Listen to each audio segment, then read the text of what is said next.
বিহারের ভোট শেষ, এবার বাংলায় ভোট আসছে। বঙ্গ রাজনীতিতে দামামা ইতিমধ্যেই বেজে গিয়েছে। জি 24 ঘন্টায় আসন্ন ভোটের সব খবর।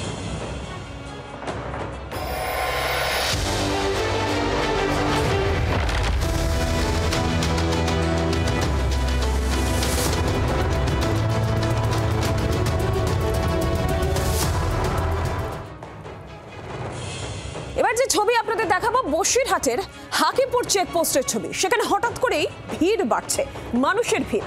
প্রত্যেক দিন বাক্স প্যাটরা বাচ্চা কাচ্চা নিয়ে হাজির হচ্ছেন একদল মানুষ। কারা তারা? সেই তথ্য যখন সামনে আসছে চমকে ওঠার মতন তথ্য।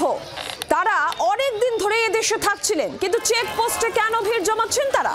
সীমান্তে কেন ভিড় জমাচ্ছেন? তারা বলছেন কেউ সল্টলেকে, কেউ নিউ টাউনে তারা ছিলেন।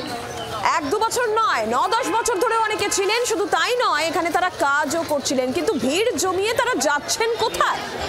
তারা বাংলাদেশে যাচ্ছেন। এসআইআর চলছে রাজ্যে, আর এসআইআর আতঙ্কে বাংলাদেশে পালানোর হিড়িক। হাকিমপুরের একেবারে গ্রাউন্ড জিরোয় জি 24 ঘন্টা। এবং যারা এখানে ভিড় জমিয়েছেন তারা আদতে বাংলাদেশি।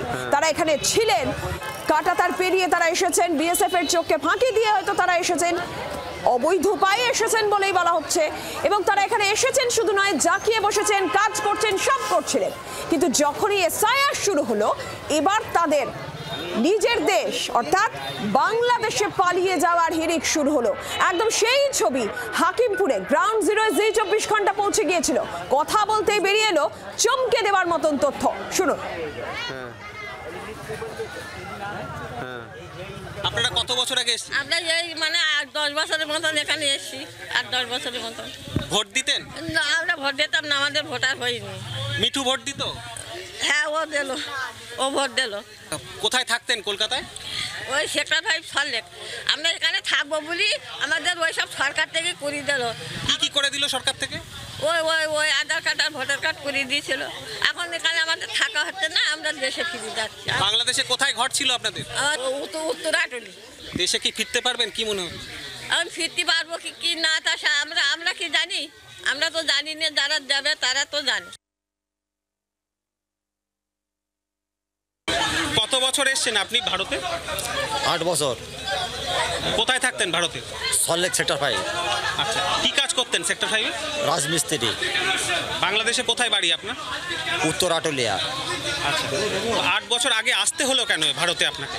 ওই যে তখন কাজকর্ম ছিল না, অভাবে এসেছিলাম পেটের দায়ে। এটা ভোটার কার্ড আধার কার্ড সবই আছে? হ্যাঁ, আমার ভারতে ভোট দিয়েছেন কখনো? 3 বার। 3 বার ভোট দিয়েছেন ভারতে। এই ভোটার কার্ড আধার কার্ড করলেন কিভাবে? এটা আপনার ওই যে বাড়িতে ফর্ম দিয়ে গেছিলো, দিয়ে ওই ফর্মটা ফিল আপ করে জমা দিয়েছিলাম। জমা দেওয়ার পরে ওই স্কুলে এসেছিলো, স্কুল থেকে আমি ভোটার কার্ডটা নিয়ে এসেছিলাম। আর কত টাকা দিতে হয়েছিল সেই সময় এগুলো করতে? টাকা পয়সা দিতে হয়, এটা গেলো সরকারের ঘর থেকে এসেছিল। আচ্ছা, তো আপনি যখন এসেছিলেন ভারতে তখন কোন রাস্তা দিয়ে এসেছিলেন, কোন পথ দিয়ে? ধামাখালি। ধামাখালি? হ্যাঁ। দালাল ধরে? হ্যাঁ। দালালকে কত টাকা দিতে হয়েছিল সেই সময়? 5-6 হাজার মতো এরকম। এক একজন 5-6 হাজার টাকা দিয়ে ঢুকেছিলেন, চোরা পথে ঢুকেছিলেন বিএসএফ কে এড়িয়ে।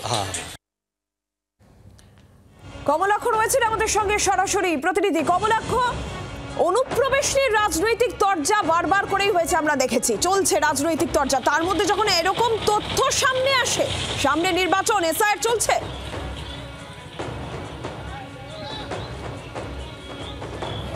একেবারেই তাই, একেবারে অনুপ্রবেশের হাল কি, অনুপ্রবেশ কী হারে হয়েছে বিগত কয়েক বছরে, সেই পরিস্থিতি কিন্তু এই মুহূর্তে এই হাকিমপুর চেকপোস্টে আসলেই বোঝা যাবে। তোমাকে দেখাবো একেবারে খোলা আকাশের নিচে, বট গাছের নিচে কোনো রকমে আশ্রয় নিয়েছেন এই শয়ে শয়ে মানুষ, যাদের মধ্যে অধিকাংশই মহিলা, শিশু এবং তার সঙ্গে সঙ্গে বৃদ্ধ বৃদ্ধারাও রয়েছেন, যারা বিগত কয়েক বছরগুলিতে তারা কিন্তু ছিলেন এই শহর কলকাতা বা শহরতলির বিভিন্ন জায়গায়। কেউ নিউ টাউন, কেউ বারাসাত, কেউ বা ডানকুনি, এরকম অসংখ্য মানুষ রয়েছেন যারা ভারতে 2-4 বছর বা 5 বছর এসেই কেউ কেউ আধার কার্ড, কেউ ভোটার কার্ড তৈরি করে নিয়েছেন। এমনকি অনেকেই আছে যারা ভোট পর্যন্ত দিয়েছেন এবং সম্পূর্ণভাবে বেআইনি পথে অর্থাৎ চোরা পথে ভারতে এসে ভারতের বাসিন্দা হওয়ার সুযোগে কিন্তু এই অনুপ্রবেশকারীরা ছিলেন। কিন্তু এই মুহূর্তে প্রত্যেকেই তারা আতান্তরে রয়েছেন। তার কারণ তারা আদৌ দেশে ফিরতে পারবেন কি না। এসআইআরের এই প্রক্রিয়া, এসআইআর নিয়ে কড়াকড়ি শুরু হতেই এক অজানা আশঙ্কায়, অজানা আতঙ্কে অনিশ্চয়তার পথে এই সমস্ত শয়ে শয়ে মানুষ। হাকিমপুর চেকপোস্টে এই মুহূর্তে দাঁড়িয়ে রয়েছি, গ্রাউন্ড জিরোতে, যেখানে তুমি দেখতেই পাচ্ছ এই জয়ন্তর ক্যামেরার মাধ্যমে পরপর আমরা রাস্তা দিয়ে হেঁটে যাচ্ছি এবং সেই রাস্তার দুধারেই কিন্তু এই ধরনের মানুষ প্রতিদিন তারা কিন্তু এইভাবে জড়ো হয়েছেন। বাক্স, প্যাটরা, লোটা, কম্বল, শিশুদের নিয়ে তারা কিন্তু খোলা আকাশের নিচে রোদের মধ্যে এইভাবে তারা বসে রয়েছেন। কখন তারা নিজেদের দেশে অর্থাৎ বাংলাদেশে ফেরত যাবেন সেই আশঙ্কা তাদের মধ্যে কাজ করছে। দেখতেই পাচ্ছ বিভিন্ন বয়সী মানুষ তারা রয়েছেন এই মুহূর্তে সংবাদ মাধ্যমের সামনে। অনেকেই কিন্তু তারা কথা বলতে চাইছেন না, তাদের মধ্যে আতঙ্ক কাজ করছে দেশে তারা কখন ফিরবেন। এক অসহায় পরিস্থিতির মধ্যে এই মানুষগুলো তারা কিন্তু রয়েছেন। একটু কথা বলার চেষ্টা করব আপনার সঙ্গে। চিন্তা হচ্ছে দেশে ফেরা নিয়ে, কিভাবে ফিরবেন আদৌ? কিভাবে ফিরবো? ফিরাইলেই ফিরবো, না ফিরবো কি করে? এখানে কতক্ষণ বসে আছেন? কালকে তো বসে আছি। খাওয়া দাওয়া কিছু হয়েছে? কি খাবো? যতক্ষণ পয়সা থাকছে কিনছি, খাচ্ছি, না থাকলে নাই। ভারতে কত বছর এসেছিলেন? 20 বছর। 20 বছর ভারতে আছেন। আপনাদের পাসপোর্ট বা কাগজপত্র, ভারতের নথি আছে আপনাদের কাছে? থাকলে আর আনা যাইতাম। 20 বছর থাকলেন কোথায়? ডানকুনি। এবার যে ফিরবেন আপনাদের কাছে বাংলাদেশি ডকুমেন্টস রয়েছে কিছু? হ্যাঁ আছে। কি আছে? চেয়ারম্যান মেম্বারের কাগজ আছে, জন্ম সার্টিফিকেট আছে। এই হাকিমপুর থেকে বাংলাদেশে ফেরা যাচ্ছে এই খবরটা পেয়ে আপনারা এখানে এসেছেন, তাই তো? হ্যাঁ।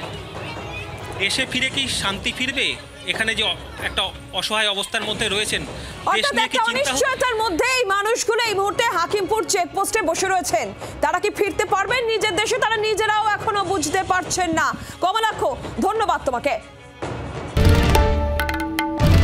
বাংলার আওয়াজ, বাঙালির আবেগ, জি 24 ঘন্টা।